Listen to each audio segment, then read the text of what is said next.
ತಾಯಿ ಆಜ್ಞೆ, ಆ ಜಕ್ಕಮ್ಮನ ಆಜ್ಞೆ.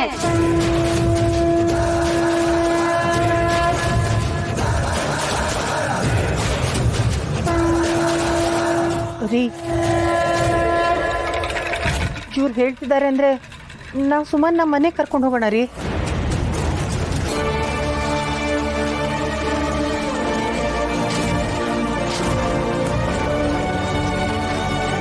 ನಿಮಗೆ ಈ ಹೆಣ್ಣು ಏನಾಗ್ಬೇಕು ತಾಯಿ? ನನ್ನ ಸೊಸೆ. ಸೊಸೆ ಅನ್ನೋಳು ಸಂಪತ್ತು. ಕನ್ಯಾದಾನ ಮಾಡಿದ ಹೆಣ್ಣನ್ನ ತವ್ರ ಮೇಲೆ ಬಿಟ್ರೆ ನಿನ್ನ ಮಾಂಗಲ್ಯಕ್ಕೆ ಕುತ್ತು ತಾಯಿ.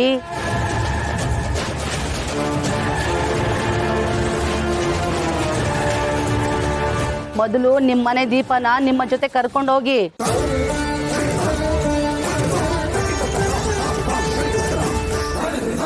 ಕಣಿ ಹೇಳ್ತೀನಮ್ಮ, ಕಣಿ ಕಣಿ ಹೇಳ್ತೀನವ್ವ, ಕಣಿ. ರೀ, ಇವ್ರ ಬಾಯಲ್ಲಿ ಬರೋದು ಯಾವುದು ಸುಳ್ಳಾಗಲ್ಲ. ನೀವು ಸುಮ್ಮನೆ ವಾದ ಮಾಡಬೇಡಿ. ನನಗೆ ನನ್ನ ಮಗನ ಜೀವನ ಎಷ್ಟು ಮುಖ್ಯನೋ ನನ್ನ ಮಾಂಗಲ್ಯ ಭಾಗ್ಯನೂ ಅಷ್ಟೇ ಮುಖ್ಯ. ಹಾಗಲ್ಲ ರೇವತಿ. ಅಪ್ಪ, ಕರ್ಕೊಂಡು ಹೋಗೋಣ ಅಪ್ಪ, ಪ್ಲೀಸ್. ಇದ್ರಾಗೆ ಯೋಚನೆ ಮಾಡಕ್ ಏನೈತಿ ಬಿಡ್ರೆ? ಸುಮ್ಮ ಯಾವತ್ತಿದ್ರು ನಿಮ್ಮನೆ ಆಗ್ತೀನಿ. ಕಣಿಯವ ಏನ್ ನೋಡಿದ್ಲೋ ಹಂಗೆ ಆಗೋದು ಒಳ್ಳೇದು. ಸರಿ,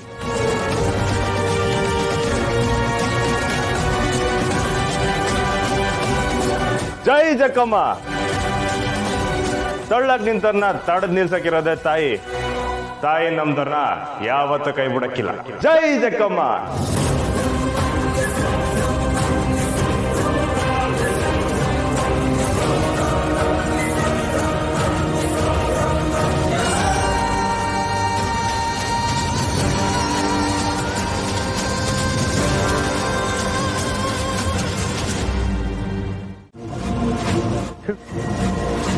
ಕಡೆ ರಾಧನ್ ಚಿಂತೆ ಆದ್ರೆ ಇನ್ನೊಂದ್ ಕಡೆ ಈ ಸಚಿನ್ದು ಪಾಪಕಲ್ಲ. ಮದುವೆ ಆದ್ಮೇಲೆ ತುಂಬನ ಜೊತೆ ಬಾಳಕಾಯ್ತಲ್ಲ, ಏನಾದ್ರು ಸಹಾಯ ಮಾಡಿ ಅಂತ ಕೇಳ್ಕೊತಾವನೆ. ಅವನ್ ನಸೀಬೇ ಚೆನ್ನಾಗಿಲ್ಲ ಬಿಡಣ್ಣ. ಈಡ್ ದಿವಸ ಮದುವೆ ಆಗಕ್ಕೆ ಪಾಡ್ಬಿಡ್ತಾ ಇದ್ದ, ಈಗ 8 ಜೊತೆ ಇರಕ್ಕೆ ಒದಾಡ್ತಾವನೆ. ಜೊತೆಲಿರೋ ಯೋಗ ಇಬ್ಬರಿಗೂ ಐತೆ, ಆದ್ರೆ ಗಂಡಾಂತರ ಅಡ್ಗಾಲ ಹಾಕಿ ಕಷ್ಟ ಕೊಡ್ತೈತೆ. ಒಗಟ್ನ ಬಿಡಿಸಿದ್ರೆ ಇಬ್ರು ಜೊತೆಗಿರ್ಬಹುದು. ಹೋಗ್ಬಿಟ್ಟು ಬಿಡ್ಸೋದ? ಅಯ್ಯೋ ತಾಯಿ, ನಮಗೆ ಕಡ್ಲೆಕಾಯಿ ಸಿಪ್ಪೆನೇ ಬಿಡ್ಸಕ್ ಬರಕ್ಕಿಲ್ಲ, ಇನ್ನು ಹೋಗಟ್ಟು ಬಿಡ್ಸೋದು ಹೆಂಗ್ ತಾಯಿ? ಇಲ್ಲಿರೋ ಭೂಪನ್ಗೆ ಎಲ್ಲದು ಬರ್ತದೆ. ಮನಸ್ ಮಾಡ್ಬೇಕು, ಮುಳ್ಳಾಗ್ತಿರೋ ಮುಟ್ಪಡನ ಕಳಚ್ಬೇಕು.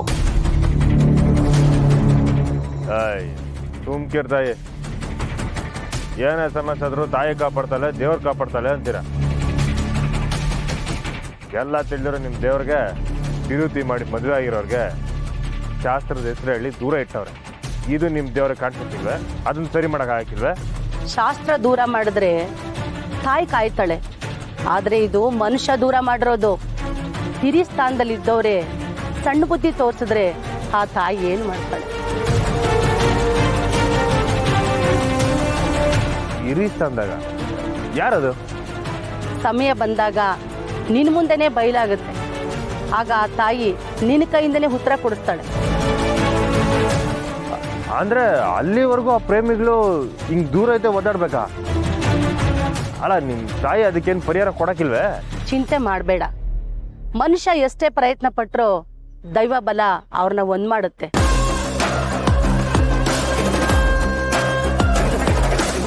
ಬಂದಿದ್ದ ದಾರಿಲೇ ದಂಪತಿಗಳನ್ನ ಹಿಂತಿರ್ಗೋ ತರ ತಾಯಿ ಮಾಡ್ತಾಳೆ. ಆ ತಾಯಿ ಎಲ್ಲಾರನ್ನು ಕಾಪಾಡ್ತಾಳೆ.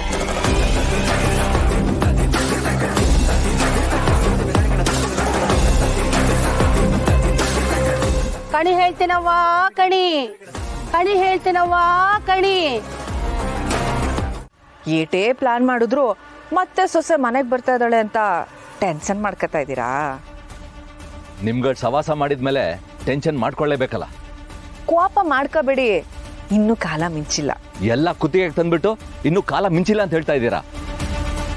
ಎಲ್ರೂ ಈಗಲೇ ಆ ದರಿದ್ರನ ನಮ್ಮ ಜೊತೆ ಅಂಟಾಕಕ್ಕೆ ನೋಡ್ತಾ ಇದ್ದಾರೆ. ಹೇಗಾದ್ರೂ ಮಾಡಿ ಇದನ್ನು ತಡಿಬೇಕು, ಆದ್ರೆ ಹೇಗೆ ಅಂತ ಗೊತ್ತಾಗ್ತಾ ಇಲ್ಲ.